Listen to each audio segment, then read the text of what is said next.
Good afternoon, Admiral. I want to ask you about Tuberville. The continued Tuberville hold on military promotion to the Pentagon. Yeah. He says, quote, "As long as the Pentagon keeps the unlawful elective abortion policy in place, my holds will remain," end quote. That said, will the Pentagon rescind that policy to move those nominations through? I don't speak for the Pentagon anymore.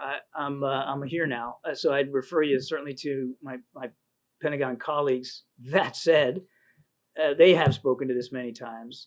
First of all, the senator's just wrong. It's not an unlawful policy. It's perfectly legal, perfectly in keeping with the law.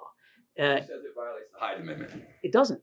They've done a legal scrub at this at the DOD. It's just wrong. While I won't speak for the Pentagon, I'm certainly just not going to let a lie and falsehood live on. It's not a violation of the law. It is a legal policy.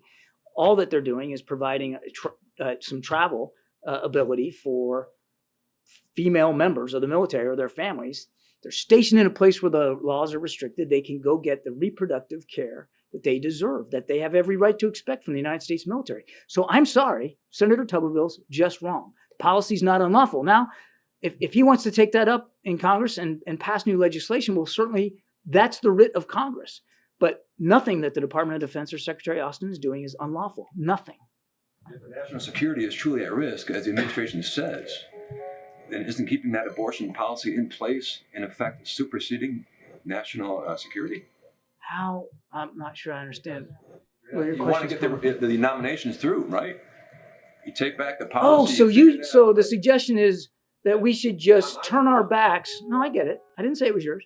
But the suggestion is we should just turn our backs on 1 in 5 of every person in the United States military, let alone their family members, just so we can get these officers confirmed. That's the suggestion that I think you're elucidating. And that just would be an egregious violation of the covenant that we make, the military makes, with the people that sign up and volunteer.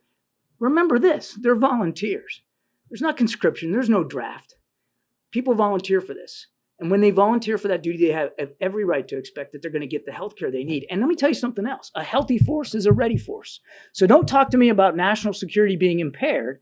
The one impairing national security is Senator Tuberville. Not only because he's depriving the military of necessary leadership in the field and at sea, but he's also willing to deprive female members of the military, 20% of the force, from necessary health care. That both is a violation of national security. How does it all end? How does it all wrap up? I can't possibly predict that, but I can tell you how I'd like it to end. I'd like it to see, and I think I speak certainly for everybody in the administration, for Mr. Tuberville to lift his ridiculous hold.